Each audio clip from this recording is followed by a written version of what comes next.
नमस्कार।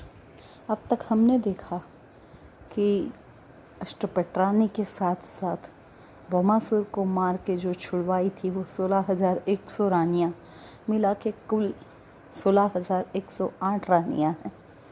और इन सभी पत्नियों के साथ कृष्ण का विवाहित जीवन बहुत सुंदर, बहुत अनुशासित है। प्रातःकाल सूर्योदय से पूर्व उठना और अपना निज स्वरूप का ध्यान, सभी पत्नियों के साथ और उनसे हुए सारे बच्चों के साथ उनका उचित व्यवहार, और ये सब होते हुए भी श्री कृष्ण योगी हैं।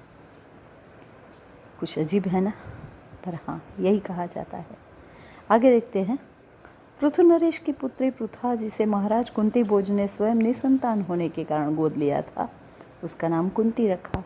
और श्री कृष्ण की ये बुआ कुंती, उसका जीवन पूरा का पूरा संघर्ष की गाथा रहा। कुंती बुआ और उनके पुत्र, जो कि महाराज पांडु के पुत्र होने की वजह से पांडव नाम से प्रसिद्ध हुए, आजीवन संकटों का वो सामना करते रहे। कृष्ण के साथ ने उन संकटों को सह्य बनाया, क्योंकि भाई के रूप में, एक स्वजन के रूप में कृष्ण हमेशा उनके हर संकट के साथ ही रहे। लाक्षागृह से उनका जीवित निकल पाना हो, चाहे द्रौपदी के स्वयंवर में लक्ष्य भेदन के लिए उपयुक्त माना जाना, खांडव प्रस्थ को इंद्रप्रस्थ बनाना तो शायद श्री कृष्ण के बिना असंभव ही था।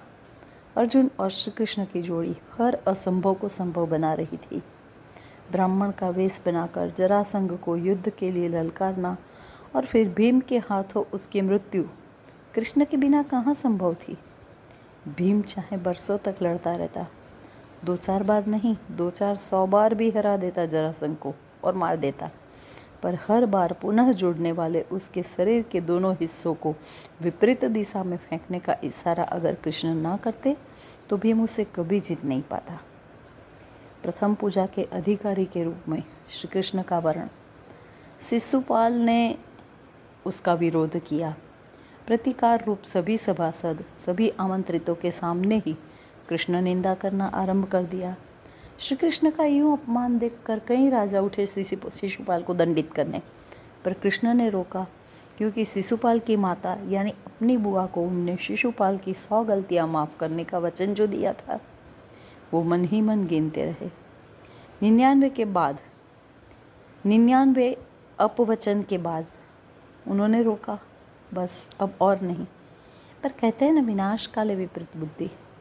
वो नहीं रुका और अगले अपशब्द पर कृष्ण का सुदर्शन चक्र चला व शिशुपाल का मस्तक धड़ से अलग था। एक तरफ वचन पालन तो दूसरी ओर दुष्टता का दमन, दोनों स्थिति एक साथ और दोनों का पूर्ण रूपेण पालन इस प्रसंग में देखने मिलता है। द्रौपदी के वस्त्रहरण के समय भी कृष्ण अदृश्य सहायक के रूप में द्रौपदी के वस्त्र पूरते रहे, और अत्यंत बलशाली दुशासन थक गया साड़ी खींचते, पर द्रौपदी को निर्वस्त्र नहीं कर पाया। 12 वर्ष के वनवास में भी जब दुर्वासा ऋषि को भोजन के लिए अपने संग 10,000 ऋषियों को लेकर भेज दिया दुर्योधन ने, तो आकर द्रौपदी के पात्र में बचा चावल का दाना खाकर सारे संसार को तृप्ति का एहसास कराया, और दुर्वासा ऋषि तमाम साथी संतों के साथ वापस लौट गए। 12 वर्ष के वनवास और 1 वर्ष के अज्ञातवास के उपरांत इंद्रप्रस्थ वापस पाने के प्रयास में स्वयं पांडवों के दूत बनकर हस्तिनापुर गए। प्रस्ताव का अस्वीकार की स्थिति में दुर्योधन का मेवा छोड़कर, 56 भोग और पकवान छोड़कर विदुर के घर भाजी खाई। सोने की द्वारिका के स्वामी यानी द्वारिकाधीश होने पर भी श्री कृष्ण अर्जुन के रथ के सारथी बने। महाभारत के उस महाभयंकर युद्ध में हर पल अर्जुन के रथ को संभाला, पल भर भी भटकने नहीं दिया। पर उससे भी पहले, युद्ध आरंभ होने से पहले युद्ध भूमि में ही दोनों सेनाओं के मध्य खड़े होकर दोनों तरफ अपनों को देख व्यामोहवश गांडीव छोड़ बैठे अर्जुन को कर्तव्य बोध कराने गीता का ज्ञान दिया।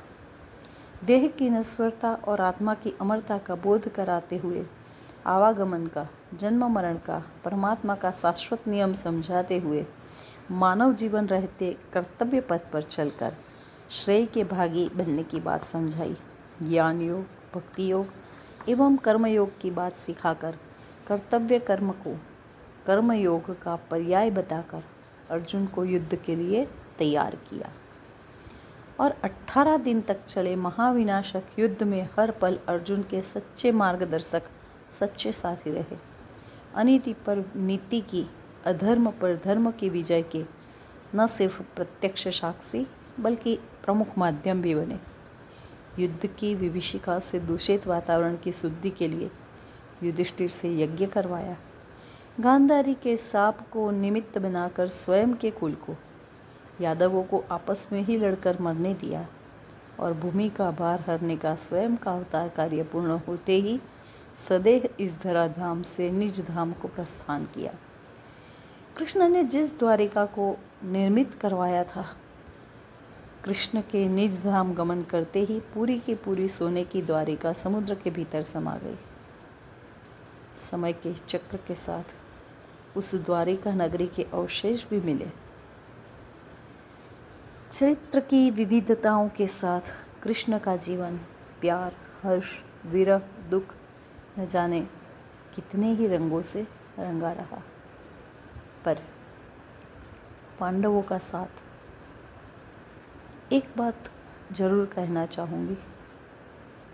सब कहते हैं कि कृष्ण ने पांडवों का साथ दिया तब वो जीत पाए, मगर मेरा अपना मन ये कहता है कि जितनी कृष्ण की ज़रूरत पांडवों को थी उतनी ही ज़रूरत कृष्ण को भी पांडवों की थी, क्योंकि आए थे भूमि का भार हरने। मगर जैसे रामचरित्र में हमने देखा कि बाली को मारकर सुग्रीव को राजा बनाया, कि रावण को मारकर विभीषण को राजा बनाया, अगर दुर्योधन, दुशासन और तमाम दुष्ट लोगों को ख़त्म करते तो उस रिक्त स्थान को भरने के लिए कोई श्रेष्ठ राजा चाहिए भी तो। और अगर ऐसा कोई नहीं रहता तो दुष्टता एक बार पुनः पनपती, एक बार पुनः वही सब होता जो महाभारत के युद्ध से पहले हो चुका था। तो पांडव उनके लिए आवश्यक थे।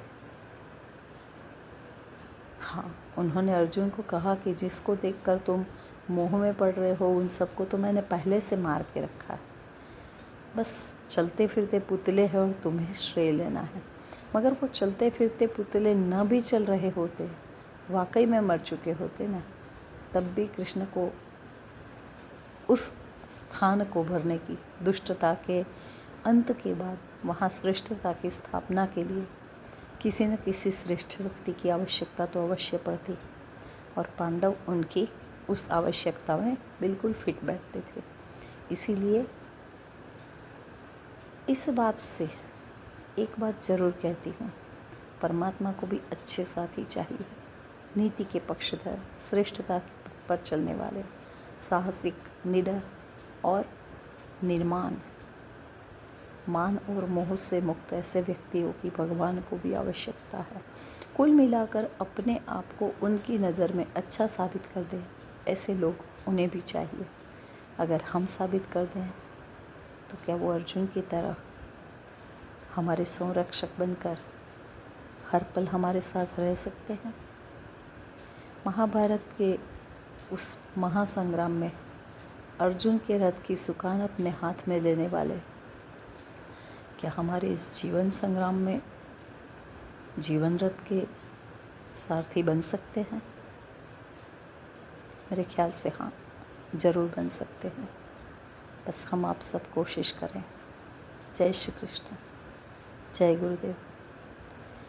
आज कृष्ण की बातों को यहाँ विराम दे रही हूँ। एक बार पुनः जय श्री कृष्ण।